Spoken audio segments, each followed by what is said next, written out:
अन्य मुख्यमंत्री गण, माननीय गृह मंत्री जी की प्राकृतिक खेती, जैविक खेती को बढ़ावा देने के लिए केंद्र शासन जो प्रयास कर रहा है, उसके लिए मैं प्रथम केंद्र सरकार और प्रधानमंत्री जी और गृह मंत्री जी को धन्यवाद देना चाहता हूं। महाराष्ट्र कृषि और बागवानी के क्षेत्र में देश के अग्रणी राज्यों में से एक है। अंगूर, अनार, केला, आम और सब्जियों के निर्यात में महाराष्ट्र भी आगे है। इसी तरह महाराष्ट्र दाल, दलहन, तिलहन, दुग्ध उत्पाद, मांस उत्पाद और मछली में पहले स्थान पर है। अलग कृषि निर्यात नीति तैयार करने का भी महाराष्ट्र अग्रसर है। पीएम किसान निधि, प्रधानमंत्री फसल बीमा योजना, पीएम एफएमई, आरकेवीवाई, परंपरागत कृषि विकास, ऐसी योजनाओं को लागू करने में राज्य देश में भी महाराष्ट्र कोशिश कर रहा है। माननीय प्रधानमंत्री नरेंद्र मोदी जी की अपील के अनुरूप हम प्राकृतिक खेती को जन आंदोलन का विषय बनाने का प्रयास कर रहे हैं।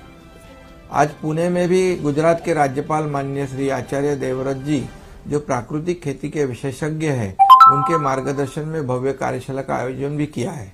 हमारे डिप्टी चीफ मिनिस्टर देवेंद्र जी फडणवीस इस कार्यशाला के लिए भी उपस्थित हुए हैं।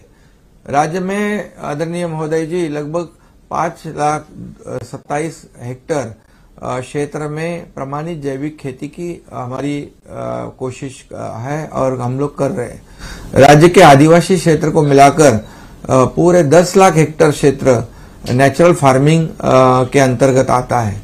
पद्मश्री सुभाष पालेकर जी के शून्य बजट प्राकृतिक कृषि के 4 सिद्धांतों के अनुसार मिट्टी में उपयोगी बैक्टीरिया की संख्या बढ़ाने और मिट्टी में ऑर्गेनिक कार्बन को बढ़ाने पर राज्य जोर दे रहा है। हाल ही में आयोजित जलवायु शिखर सम्मेलन में लाइफस्टाइल फॉर एनवायरनमेंट संबंध में प्रधानमंत्री जी ने आह्वान किया था। उनके अनुसार राज्य अमृत काल में प्राकृतिक कृषि के माध्यम से खाद्य सुरक्षा और खाद्य प्रसंस्करण के क्षेत्र में भारत को मिले अवसर का उपयोग करने का निश्चित रूप से हम लोग प्रयास कर रहे हैं। कृषि को केमिकल और फर्टिलाइजर से दूर विज्ञान आधारित प्राकृतिक कृषि की ओर ले जाने के लिए हमारा राज्य प्रयास कर रहा है। इसके लिए डॉक्टर पंजाबराव देशमुख जैविक खेती मिशन की स्थापना भी की गई है। इसके माध्यम से राज्य में आत्महत्या प्रभावित क्षेत्रों में नेचुरल फार्मिंग पर हम लोग जोर दे रहे हैं। केंद्र की कृषि विकास योजना और भारतीय